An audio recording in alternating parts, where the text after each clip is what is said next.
Hey guys, I'm back home now. I am just coming from my trip to Nigeria.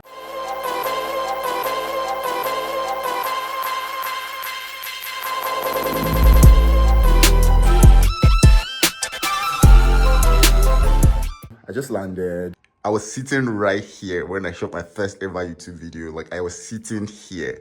This is so nostalgic for me. But yeah, this is the room. Nothing has changed. When I think about me, making the first YouTube video and moving from Nigeria to Canada, it was that vlog. Moving from Nigeria to Canada, and I'm just like, God has truly, truly, truly been faithful, and I'm so grateful that I recorded like most of the process, because again, it's just so nostalgic. We can resume the Oakley activity.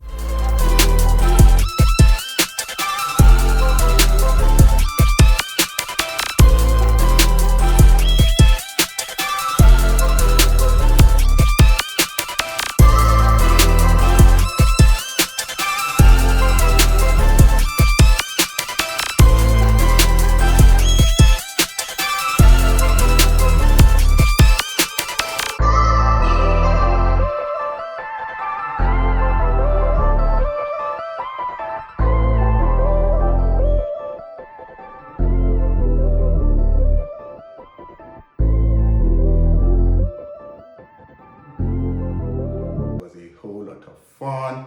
I literally just landed. Was it yesterday? Where's my manners? Actually, Happy New Year. Today is the 1st of January, so Happy New Year. I'm happy to be back, and I'm happy to be vlogging again. If you're new to my channel, my name is Johnson Ojo. On here, I try to log my experiences. In fact, I log my experiences on my channel so that I can, just record my life and go back to watch them, because I find that exciting, and I hope you find it exciting as well. Yeah. What else? And if you're returning, thank you for stopping by. I haven't vlogged in like 6 to 7 months now, and I should do a better job at vlogging, but the break I took from my channel was absolutely necessary. Juggling my life and work, was a struggle, but that's no excuse for me not to log my favorite experiences and log, the things that I'm doing that are worth, logging on the channel, if that makes sense. I feel like I rambled a bit. But yeah, for example, I should have vlogged my trip to Nigeria. I didn't, but I'm telling myself I should do better this year. So, new year, new me. I say this all the time, every time I go and come back from a long break, but new year, new me. We're going to stay consistent this time. So thank you guys. Yeah, and let's get on with my unpacking. I'm one of those people that I cannot rest or I cannot sleep until I'm done unpacking and I'm done like setting up everything that needs to be set up. That way I feel like, everything is nice, good, and calm. So.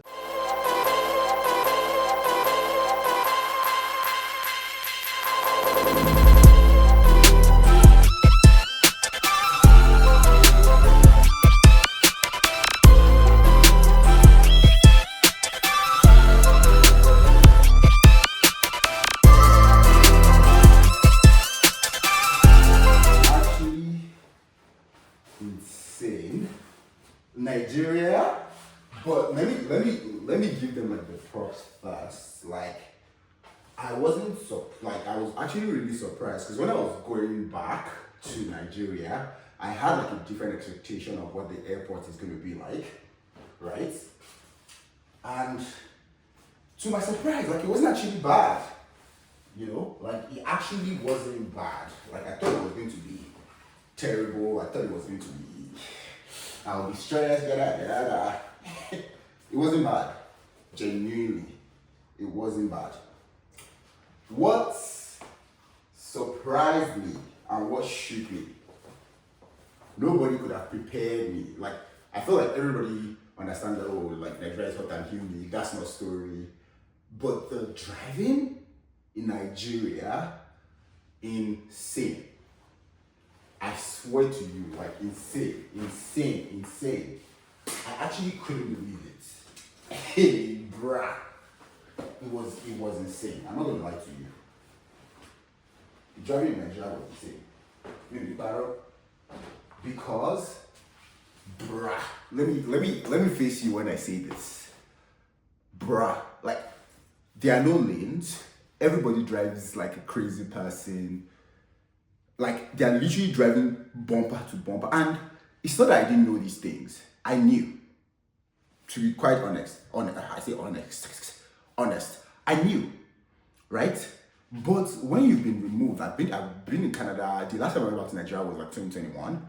So I was in Canada for 4 years before going back to Nigeria again last year rather, at the end of last year. And I'm telling you, it was almost like a culture shock. But I quickly acclimatized because, I mean, I drove in Nigeria. I drove the entire time. So like my parents live in Ikorodu. I grew up in Ikorodu, and I got like a short length apartment, not an apartment, like a boutique hotel. So I was staying in a boutique hotel in VI. So like I would shuffle, go spend some time with my parents, go to VI. So the first couple of times I had a driver drive me from my house, my parents' house in Ikorodu to VI. So after those couple of times, and then in VI, I would drive myself, right? Around Lekki, VI, Koyi, Axis to do whatever I wanted to go do. But even on the island, like the driving was insane. With me and a couple of my friends, like the driving was insane. I was just begging God that my driving should not be worked when I get back. And then like driving back from VI to Ikorodu, like on the mainland, oh bro. And literally at one time I was at the light, right? I was at a red light, I stopped. And then immediately the light turned green. Somebody was honking at me saying, move. I'm like, I swear, bro, the light just turned green. The light just turned freaking green. But let's leave that aside. Aside from that, like Nigeria was fun.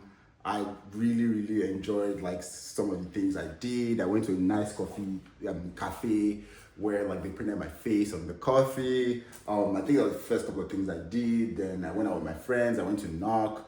I've always wanted to go to Knock. It was super expensive for some reason. We had like starters and some drinks and like 3 amalas, and that was like 180K. I mean, if you compare it to dollars, not too bad, but people don't earn in dollars. Do you get what I mean? In Nigeria, like that. So, make it make sense. But it was fun. Also, I went to see some shows. I went to see Fela and the Kalakuta Queens by Bolani Austin Peters. I highly recommend. That was fun. That was exciting. And I loved every bit of it. Yeah, I just did a bunch of stuff, and it was fun, right? So yeah, that was fun. The other thing I kind of noticed was like the economic situation of Nigeria. I mean, globally, all around the world, the economic situation right now is terrible. It's sad, but more so in Nigeria, it's crazy. People beg more now. Like everywhere you go, everything you do, there is somebody, asking for money from you. And I really don't blame them as much. It's again because things are tough. Like things are tough, like really tough. Things are tough. It's insane. And yeah, may God, like if you are abroad and you are doing okay or you are doing well, you should maybe, or you're able to afford 1 or 2, like you should try sending money back home to your friends, to your colleagues, to people that need it. It's tough. There are apps now. There's Lemfi, there's AfriChange. There's a bunch of apps that I personally use and personally recommend. But yeah, use those apps, send money back home.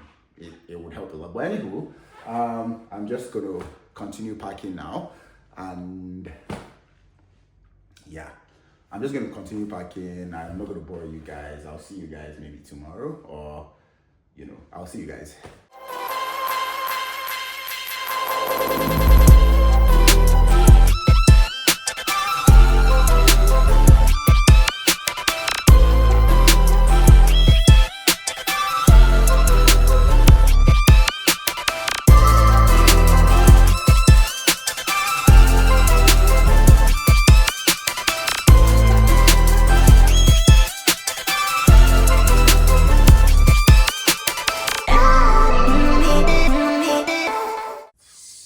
Like I'm super excited.